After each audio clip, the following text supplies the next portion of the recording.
తెలంగాణ బీజేపీలో ఒక యుద్ధ వాతావరణం జరుగుతూ ఉంది. ఇప్పటికే అనేక వర్గాలుగా చీలిపోతా ఉంది. చీలిపోయిన వర్గాలు వాళ్ళ యొక్క మద్దతు కూడబెట్టుకోవడానికి ప్రయత్నం చేస్తా ఉన్నారు. ఇప్పటికే తెలుసు ఈటెల రాజేందర్ వర్సెస్ బండి సంజయ్ వాళ్ళిద్దరు చీలిపోతా ఉన్న పరిస్థితి కనబడతా ఉంది. ఒక మాటల యుద్ధం కనబడతా ఉంది. ఈ విషయాలు ఢిల్లీ అధిష్టానం దగ్గర కూడా వెళ్ళిన విషయం మనందరికీ తెలిసిందే. దానిలో భాగంగానే ఈటెల రాజేందర్ ఏదైతే దాదాపుగా తెలంగాణలో బీజేపీకి సంబంధించిన ఎంపీలు 8 మంది అయితే ఉన్నారు. ఆ 8 మంది మద్దతు కూడబెట్టుకునే ప్రయత్నం అయితే ఈటెల రాజేందర్ చేస్తా ఉన్నారు. అదేవిధంగా బండి సంజయ్ కూడా చేస్తా ఉన్న పరిస్థితి కనబడతా ఉంది.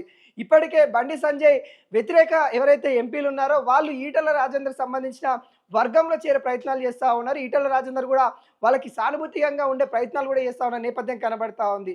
నిన్న కొండా విశ్వేశ్వర్ రెడ్డి చేవెళ్ళ ఎంపీ వాళ్ళ ఇంట్లో కూడా ఎంపీలందరూ భేటీ అయిన పరిస్థితి కనబడతా ఉంది. దాంట్లో సంబంధించిన సీనియర్లు మాత్రమే కనబడతా ఉన్నారు. ఏదైతే కిషన్ రెడ్డి కావచ్చు, డీకే అరుణ కావచ్చు, వీళ్ళే కనిపిస్తూ ఉన్నారు. ఏదైతే మనకి బండి సంజయ్కి సంబంధించిన అంటే వాళ్ళకి అనుకూలంగా ఉండే ఎంపీలు మాత్రమే కనబడతా ఉన్నారు. ధర్మపురి అరవింద్ లాంటి వాళ్ళు ఈటెల రాజేందర్కి ముందు నుండి సపోర్ట్ చేస్తూ ఉన్నారు కాబట్టి వాళ్ళు కొంత దూరం ఉండే పరిస్థితి కనబడతా ఉంది. అంటే ఎవరి మద్దతు వాళ్ళకైతే కూడబెట్టుకుంటున్న పరిస్థితి కనబడతా ఉంది. వాళ్ళిద్దరు కూడా తన తప్పు లేదంటూ ఇద్దరు కూడా చెప్పుకుంటున్న పరిస్థితి కనబడతా ఉంది. తప్పులు కూడా ఇటు ఈటెల రాజేందర్ వర్గము సంబంధించిన ఎంపీలేమో బండి సంజయ్ పైన, బండి సంజయ్ సంబంధించిన వర్గ నేతలేమో ఈటెల రాజేందర్ పైన ఒకరిపై ఒకరు వాళ్ళు చెప్పుకునే ప్రయత్నాలు అయితే ఇప్పటికైతే కొనసాగుతూ ఉన్నాయి.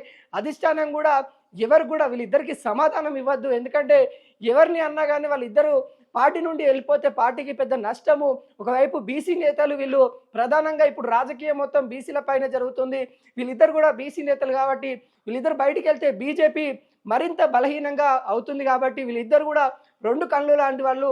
వీళ్ళిద్దరు కూడా మనకి పార్టీలో అత్యవసరమైన వాళ్ళు కాబట్టి వీళ్ళిద్దరు ఉండాల్సిందనే కోణంలో అధిష్టానం చెప్తా ఉంది. కానీ వీళ్ళైతే ఎవరి దారి వాళ్ళే అన్నట్టుగా సపరేట్గా ఉంటూ వాళ్ళ మద్దతు కూడబెట్టుకునే ప్రయత్నాలు అయితే చేస్తూ ఉన్నారు. ఒకవైపు ఎంపీలతో పాటు ఎమ్మెల్యేల మద్దతు కూడా కూడబెట్టుకునే ప్రయత్నాలు అయితే కనబడతా ఉంది. ఒక బల ప్రదర్శన ఇద్దరు ఎంపీలు చేస్తూ ఉన్నారు. దాంట్లో భాగంగానే మిగతా ఎవరైతే 6 ఎంపీలు ఉంటారో వాళ్ళు కూడా ఎవరికి సపోర్టు అన్నట్టుగా వాళ్ళైతే అక్కడ చూస్తున్న పరిస్థితి కనబడతా ఉంది. ఇప్పటికే కిషన్ రెడ్డి లాంటి వాళ్ళు అయితే బండి సంజయ్కే సపోర్ట్ చేస్తూ ఉన్నారు. ఎందుకంటే గతంలో వాళ్ళిద్దరికి కలిసి పనిచేస్తారు. గతంలో నుండి కూడా వాళ్ళిద్దరూ బీజేపీలోనే ఉన్నారు. ఈటెల రాజేందర్ మొన్న ఏదైతే బీఆర్ఎస్ నుండి మళ్ళీ బీజేపీలోకి అయితే రావడం అయితే జరిగింది. సీనియర్ అని చెప్పుకునే వాళ్ళంతా బండి సంజయ్కి అయితే సపోర్ట్ చేస్తూ ఉన్నారు. బీసీ వాదం ఉన్న వాళ్ళంతా ఈటెల రాజేందర్కి సపోర్ట్ చేస్తున్న నేపథ్యం అయితే కనబడుతుంది. అధిష్టానం ఇప్పటివరకు కూడా వాళ్ళిద్దరిపైన కూడా ఒక ప్రకటన అయితే విడుదల చేయలేదు. కాకుంటే క్లియర్ కట్గా వాళ్ళిద్దరి మధ్యలో ఘర్షణలు ఉన్నాయన్నట్టు కూడా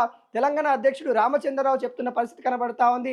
వాళ్ళిద్దరి ఘర్షణలకైతే చెక్ పెట్టే ప్రయత్నాలు అధిష్టానం చేస్తున్నప్పటికి కూడా వాళ్ళిద్దరు ఎవరి దారి వారే అన్నట్టుగా ప్రవర్తిస్తూ ఉన్నారు. మరి చూడవాలి వీళ్ళిద్దరి పంచాయతీ ఏడు దాకా వెళ్తుందని.